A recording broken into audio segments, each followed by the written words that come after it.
Hi guys, I'm Adam Wilborn from WhatCulture. And I'm Andy Murray from WhatCulture. And don't forget, if you want to listen to the news as a podcast whilst you're out and about, you can do so by searching for WhatCulture Wrestling on either iTunes, Spotify, or wherever you get your podcasts from. But coming up today, who does Roman Reigns want to face at WrestleMania 36? Guess who's going to be on SmackDown tonight? Will the guys who are in Super ShowDown last night make it to SmackDown tonight? Has Daniel Bryan's WrestleMania opponent just been revealed? And speaking of Daniel Bryan, the real reason he's been facing Heath Slater and Drew Gulak on TV recently. This is the news, and I wonder what could be our first story today, Andy Murray? Yes, 1, 2, 3, 4, 5. Once I squashed a fiend alive. Today's lead story, everyone is pissed. This is something else. The online reaction to Super ShowDown in general. I'm talking AJ Styles falling to one Undertaker chokeslam. I'm talking about Ricochet getting that stupid video package where he was like, why not me? And then getting murder shagged by Brock Lesnar in a minute. And I'm of course talking about Goldberg waltzing into Riyadh and beating The Fiend for the Universal Championship in 2 minutes. The internet is ablaze. It is a bonfire. It is a cauldron of piss, dead bees, poo, bad stuff across the board. And let me just recap some of the highlights for you. Let me just go through some of these. I'm just gonna get my popcorn. Okay. So, we had a Twitter user, Ronda Rousey Season, captured this little 20-second video of Reddit's reactions, their live thread, what people were saying as Goldberg won, and it's all stuff like, no, oh my god, why? What are you doing? Blah, blah, blah. The hashtag cancel WWE Network, it was back in full effect Welcome last back, night. old friend. And if you search for literally anything related to WWE Super ShowDown or Goldberg at the moment on Twitter, it is a torrent of swear words, abuse, just crazy stuff. It's the kind of backlash we haven't seen, well, I mean, since Hell in a Cell, really, but I feel this feels even bigger than Hell in a Cell because this is a more comprehensive destruction of The Fiend. We've got more stuff here as well. Here's a tweet from Twitter user Everest Unger who says, I cancelled my WrestleMania party. You just destroyed the face of the company. The Fiend was the best thing going. And there's another tweet here from the Chairshot podcast who says, WWE fans are taking this well. And they've included a bunch of screenshots from a whole bunch of people here. I'm just going to read my favorite one here. I'll have to censor a few words. All caps, by the way. Yep. Dear Vince McMahon and Bruce Pritchard, I hope your stock market drops and declining viewership for SmackDown, you lazy, demented, old F words. You just buried the effing Fiend. Guaranteed to you that this is probably worse than Lesnar winning Money in the Bank and the Hell in a Cell DQ ending. And there's a picture of Goldberg with the belt. It says, this image is an FU to the fans because Vince McMahon hates wrestling. Adam Wilborn, I feel like you've got a lot to say. Yeah. I watched the show last night and I was in a pretty good mood, and it was more, I think, shock afterwards when myself and Gareth did what went down in the podcast. But I've had time to sort of percolate a little bit, and I've woken up this morning akin to how I felt the day after Hell in a Cell, so I apologise in advance. But do you ever have the thing where it's like, new year, new me, I'm going to be better, and maybe akin to that, your ex says, please, take me back. I've changed. And for the first month or so, they have changed. You know, they saw new people, this tall Scottish guy that they started seeing. And you thought, maybe they're a better person. And then one day, you come home late from work and you go into the bedroom to see them getting jackhammered by the ex that they used to hate all those years ago. And then you find out from your friends, the same night, they also shagged another one of their exes, which was so good his eyes rolled back in his head. And also, apparently they got pummeled by Brock Lesnar for 90 seconds as well. Are you kidding me, Vince? That's what you get for investing in long-term storylines, for creating characters from nothing in the days after WrestleMania. Yeah, the old guy comes along and just goes, that's a nice character and title you've got there. Be a shame if someone ruined it. You've got to laugh, haven't you, man? Well, you have to do that or you're going to cry. You've got to laugh. I mean, the thing is, right, I'm a Goldberg fan. Like, I make no apologies for that. I love Goldberg. I'm not a Fiend fan. So subjectively, right, I was sitting in my flat, I was on Twitter, I was kind of enjoying this. But objectively, right, is terrible. They've literally just murdered like the biggest merch shifter in the whole company, a guy who a lot of people had invested a lot of time in. I've just bought that $6,000 belt. Right? Just bought it. Do you think, shout outs to my friend Rob, by the way, who suggested this, but do you think, that legendary picture of Goldberg like going like that? Do you reckon they'll put his face on the belt now as well? Please. Thank you, Rob, for that idea. There are some more humorous responses to this. Macaulay Culkin. Of course. Whose opinion do you want on wrestling first? Macaulay Culkin obviously tweeted. I'm still waiting for that Home Alone match at WrestleMania. He said, I've just cancelled my tickets to Tampa Bay. And Matt Riddle obviously tweeted a picture of Goldberg eating the belt. And he said, Willie G has been watching his Broserweight tapes. P.S. Sweet bro hammer for the win. Gink. So, this is one of those things, right? Investing emotions into WWE is something you want to do because you want to believe in the content, the entertainment you're watching and putting time into and all this. But at the end of the day, it always comes to bite you in the ass. Things like this always happen. They're always going to do this. There's not going to be a future where Vince McMahon is in charge where things like this don't happen. Emotionally investing in WWE always results in responses like this. I think the healthiest response to all of this, as I've just reiterated, is to just laugh, man. Just laugh. You've got alternatives. You can cancel your WWE You've got network. an alternative tomorrow night, just to point out. That's going to be really quite good. Yeah, man. You've got alternatives now. You make choices. Make choices. If you're going to tweet cancel WWE network, cancel it. Watch Revolution tomorrow. Watch whatever the hell you want. It's been wild, man. As my parents are always saying to me, I'm not angry, I'm just disappointed. This is it. But also, I've figured it out now, right? What's this? Titus. What's going on with him? Where is Titus worldwide? Well, whatever Saudi wants, Saudi gets. So I just have to convince them Titus is great and deserves a world title. And guess what? 6 months' time, world title, baby. Maybe I can do it for the eye. Oh, no, maybe not, actually. Right, let's move on and talk about Roman Reigns. And not his necessarily reaction to last night's match, but his prelude, let's say, to it. Prior to Super Showdown last night, he was asked who he'd like to face at WrestleMania 36. He said, and I quote, I would much rather face The Fiend. He's busted his ass all year long for it. No offense to Goldberg, he's a great performer, he's a great superstar, but I'm into the future right now. So Roman Reigns doesn't want to face him at WrestleMania. Oh, Roman, how you're going to change your tune. Poor bugger, man.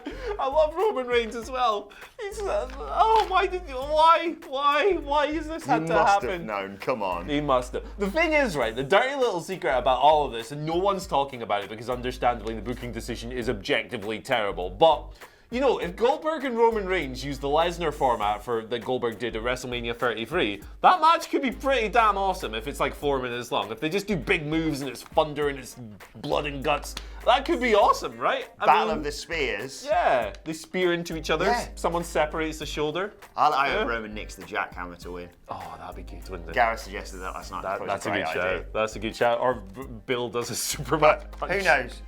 Maybe he will face The Fiend and we'll get sod it. Cena Goldberg for the Universal title.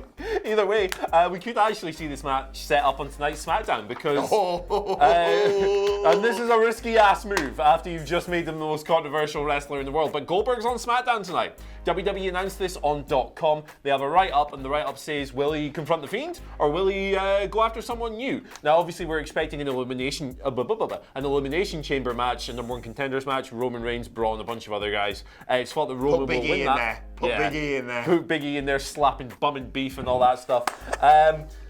We're expecting Roman Reigns to emerge as the number one contender, but I guess, after what happened last night, nothing's guaranteed. It's going to be Brock. It's going to be Brock. It's on Brock Goldberg. Brock Goldberg 2 at WrestleMania. I realized. 2 belts. No, 3. Sorry, 1 minute on that. Anyway, speaking of SmackDown tonight, the big question, of course, as you're saying, with Goldberg being there and The Fiend, whose big reaction to losing the Universal title was, leave. Of course, last time they were in Saudi Arabia, bit of an issue, understatement of the year, to get back from there. But Ryan Satin has been on FlightRadar24.com. which is my favourite flight tracking website, I have to say. And he says that WWE's plane seems to have left Riyadh without issue this time. No word on if the wrestlers are on there, but the plane will be getting back in time for SmackDown at least. Yeah, I guess this was notable after Crown Jewel last year, right? Where they were whatever technical faults, or Vince had an argument with the Crown Prince, whatever the hell happened, they were 24 hours delayed. It was a nightmare. Good to hear they're back. Good to hear they're on their way. Here's hoping that they make this show and that the show is awesome. The last SmackDown after these was awesome because NXT was on it. This one, you're going to get the absurdity. It's just fascinating, isn't it? It is the Goldberg reaction. John bloody Cena's on it. I mean, I'll be honest, I don't make much of an effort with SmackDown these days. Now it's on I have to watch it Saturday morning. I'll sit there, I fast forward through all the crap. I'm going to watch this with my eyes glued to the goddamn TV. We're having a party around mine to watch that tonight. Oh, hell yeah, brother. Yeah. Hell yeah. And I really hope that Ricochet, during that time, he got absolutely zero offense on when, hey, Brock, do you mind if I have a lift back on your plane? At least he can do. At least he can do. All right, let's move away from all this crap for a second. God. Let's just talk about WrestleMania 36 and a plan I'm sure is going to fill every single one of you with enthusiasm. Paul Davis, WrestlingNews.co, claims that WWE have been talking about Daniel Bryan's opponent for the big event internally. Sheamus. I genuinely didn't know what that was for a second. Sheamus is the name currently doing the rounds. That would, of course, be a rematch of the WrestleMania 28 match. What year is it? In which Bryan was squashed in 18 seconds. It could be good, to be fair. It could be good, and they've got now else for him. I kind of like Sheamus as well. Yeah. It might be fun. We got nothing, have we? We got nothing. We're just worn out after last night. Speaking of Daniel Bryan, though, you may be wondering why he's been facing people like Heath Slater and Drew Gulak on SmackDown recently. And according to WrestlingNews.co, that is due to the fact that Bryan has specifically asked to work with them and suggested that they be used in his storyline. Of course, Bryan pitches a lot of his own angles. They're not always used, but he can get a job behind the scenes at WWE, of course, whenever he retires, if he wants it. But clearly, he is up for working with certain people and suggesting people that are arguably overlooked. And people like Heath Slater, and in particular, in my opinion, Drew Gulak, are great and deserve that sort of spotlight. Yeah, this is really cool to hear. Daniel Bryan recognising a couple of underutilised, talented undercard guys who aren't really getting a look in at the moment, going, hey lads, let's do some stuff. It's cool. Drew Gulak's a guy who's been really good in everything WWE have had him do, whether it's the PowerPoint guy or now he's a coach or a serious technician, the Philadelphia stretcher. And Heath Slater's always been fun. So I love this. Good stuff. It's nice to be nice. Daniel Bryan's a good-ass guy, isn't he? Good-ass guy. Love Daniel Bryan. Right, let's move on to your Twitter questions. Quite a few. Good. Yeah, this will be good. At WhatCulture WWE. David James McKay starts us off by saying, with Big John on tonight's SmackDown, no doubt to set up his WrestleMania 36 match, a moment of fantasy booking hit me, as I now wish it would for him to be a tag team with R-Truth. But who would you have them face?